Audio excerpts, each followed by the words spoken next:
Welcome back to the Garvino family. I'm Connie. And I'm Denise. And today we're going to be doing chicken nuggets, homemade chicken nuggets. That's right, homemade chicken nuggets. The best.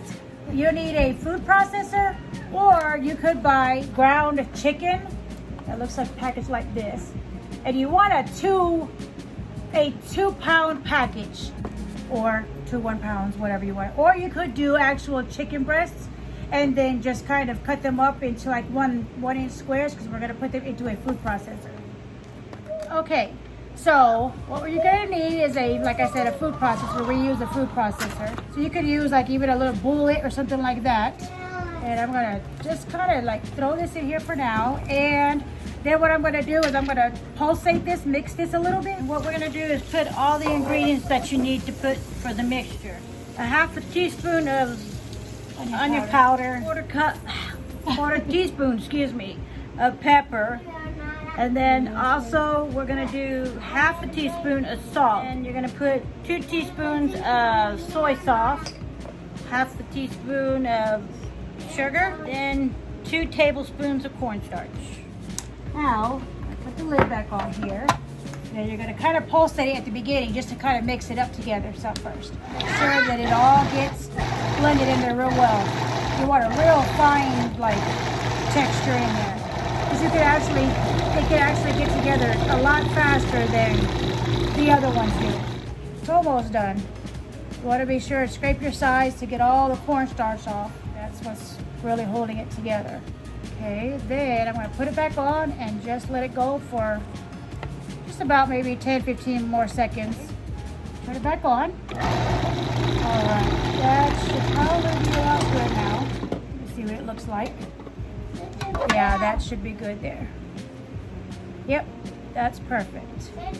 Everything should be well incorporated there. I got the bottom there, so I put this all into a bowl. Okay, so I got a big bowl. You're gonna need a fairly good sized bowl here. Get the attachment off here and scrape all of this chicken out of here. Yeah, I always have to pick the chicken up at the stores. Yeah, she does. Because I'm not about that. That's just gross. But I don't know why that didn't bother me. It's kind of like, I guess it's like kind of like tuna dough. fish. Yeah, it does look like tuna fish. I don't know if y'all can see that real well there, but Kind of looks like tuna. yeah. And I'm going to pour this into here.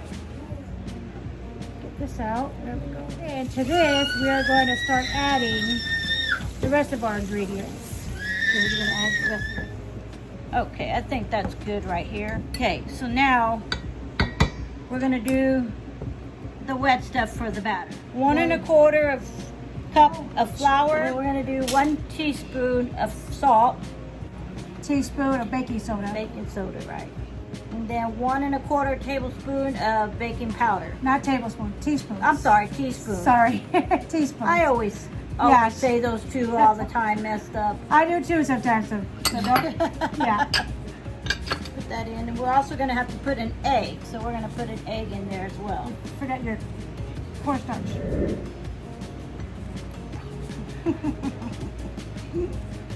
I just Always make a mess. toss it in there, and the powder goes everywhere. When I make things, even me being blind, I don't even make as much mess as she does. Hey, I'm cooking. You're supposed to make mess. Yeah, but you have to clean it up. We have to wash the dishes. Might as well make a mess and clean the counter at the same time. Well, go right ahead, but don't forget to clean the floor, like you just spilled egg down the floor. Okay. Now we're going to like kind of blend this here, and then we got to add 1 1/4 cups of cold water also to this. And I'm trying to get this egg milk mixed in here real good. Kind of blend this in. Incorporate the egg some. And then to this we're going to add 1 1/4 cups of cold water. And we'll pour a little bit, and you just incorporate it little by little. I find it much easier to incorporate a little bit, because then it gets one big clump and you can't do anything with it. So you get all the dry ingredients mixed in, and then with the egg, and you just keep mixing here. Add the rest of it since that's pretty much wet. And I had to clean the counter up from the mess that Connie made. Because it was getting on my nerves. I always make a mess Yes, she does. when I'm cooking. Yes. Well, pretty much with everything. She makes a mess. She's a big mess maker. You would think that she's like our boys. Well, our kids, period. Because even Selena, she can make a huge mess also. Almost gonna be like a cake batter consistency or pancake consistency. And then from here, pretty much done. And let me just set this aside for a second. And I got all the sides taken off, all the loose powder. Here we have a chicken. So I'm just going to be making them and putting them in a container while I'm making the balls. You gotta kind of make a ball, like about the size of McDonald's. You just kind of like take them and you shape them into circles or squares, or you could do McDonald's famous boot decoration ones or whatever, but just kind of do the shape you want to. And here I have just about a half a cup of cornstarch. Just kind of lightly batter them in here. Just put them in the container for now. But They're not going to be perfectly round. exactly. Then again, neither is McDonald's, so go figure. Right? Not even some of the chicken places that we see are they like that. So these are kind of going a little bit thinner. So now I'm going to kind of thicken these out a little bit. Make them a little bit thicker again because I did this one a little bit too flat. And this will get real dry. The skinnier and flatter that you have, the more dry it will get. You don't want to make them too thin. So you just kind of like make them whatever shape you want to, because Connie and I don't mind. Like we say, we don't eat these as much. We'll eat a few of them, but believe it or not, well, you can still probably see, I used to be about a year and a half ago or so, I used to be almost 500 pounds. And I had the stomach surgery done. I had the sleeve done. So I went on the low carb meals before my surgery and after. So I was like almost 500 pounds, like I said. And I've lost almost 200 pounds, so I have a lot of excess skin. I have a lot of excess skin hanging in places, and I wish that I could get the Skin removal. yes, the skin removal surgery done. But as everybody knows, that's quite expensive. So that won't be happening anytime soon. Plus, I have a lot of extra weight still to lose before I could have that done. So we like to follow a lot of the keto recipes, and you'll find us making a lot of those. But then again, you'll also find us making a lot of recipes that are not keto. So we mix it up because we don't want to make our kids suffer, you know, for us. So we make regular meals. We make regular meals. We make low carb meals. We make keto meals. You know, we'll just kind of do a mixture of everything. Connie is kind of learning as we're going. Connie's also learning because she wasn't much of a cook before until I had my surgery. Then I started like teaching her a few things, and she started learning on her own also. You'll see her doing a few of those. There's one that she makes that me, her, and Selena really love, and it's it's something like with spaghetti squash and broccoli and chicken. So that's a really good one that we all like. She likes to make what is that pizza one? We also make chicken pizza. Yes. It's chicken breast, and then you put on your cheese and pepperoni on top, and then you bake it. Yeah, there's a few more steps to it. She'll make that for Yeah. us one day too.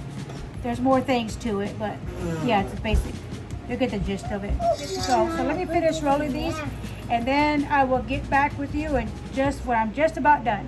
Now, what we're gonna do is first I have a hot pan. I'm gonna check the oil to see if it's hot. There we go. It's sizzling, so that lets you know that it's hot. So I'm done making all these little chicken nuggets now. So I'm gonna just kind of take them and dip them into the batter. And then all you're going to do is just put them in here. And you only want to cook them for about 5 to maybe 7 minutes, just until they get kind of golden brown. Or you can take them out after 5 minutes, let them cool a little bit, and then when you get done making all of them, like redo them again for an additional 2 to 3 minutes, so you can get that little crispy coating on there. You don't want to put too many in at one time because they're going to get clumped together, depending on the size pan you have. I like my copper chefs. I was into Rachel Ray, and then to Amber Rolls, addicted to copper chefs for a while now. So now we're gonna just like kind of like let these sit. And sometimes if you need to add a little bit of cold water into this again, kind of thin out your batter a little bit, because it does tend to get a little bit thick. All right, so we'll put this last one in here. Let these cook for a few minutes. And then we'll take them out and let you see. I'll put a few more in here, but I'll be back, guys. Okay, so I put a few in here, and I added a little bit of water because you'll have to add some water, probably just a little bit by little, because you don't want to add too much at one time and make it nothing but water. But you have to batter it. Add a little bit of water to your batter because it will eventually dry out. Kind of like thicken up and dry out. You don't want that. That's why I was having a little bit of trouble taking those batters off because it was too thick at that point. Because the cornstarch and the flour kind of thickening agents. I'm going to turn the first ones that we put in here. Then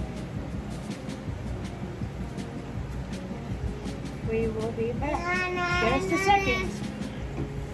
Okay, so I'm going to pull out one. Let's see how they're looking. Look at that. It looks just like a McDonald's chicken nugget, basically. I'm gonna throw these crumbs that's gonna go to the bottom here. Miss Connie likes these crumbs here. They remind her of, she said, Long John Silver's crumbs or whatever they call them. So we'll just let those cook a little bit longer. And then I'll be back in just a moment to show you how they look. Okay, so here are the first couple of them that I did. Take these out, set them here on the pan to cool. And just kind of let these cool off and cool off a little bit, and I will get one out in a moment when they get cool and show you guys. So let me put a few more in here. I got one that's almost done here. Let me put a few more in here. And these will cool off in a little bit, and I'll get one and I will show you guys what it looks like when it's cool, because it's really hot right now. So nobody wants a burnt tongue. That does not feel well. Yeah, not even you. Nobody likes a burnt tongue, I don't believe. Let's throw these here. They'll go right through the bottom of the pan, and Connie will get you all those. She was already picking at them. She was like, oh, that batter's good. It is. Kind of tastes like funnel cake batter in a way. It's got that sweet flavor to it. And it's got a little bit of sugar or something. Pull this one out too. You see how they kind of puff up and they get really chunky. Some of them do and some of them don't. It kind of depends. Usually the first ones are always really puffy. The other ones after that aren't so puffy. But anyways,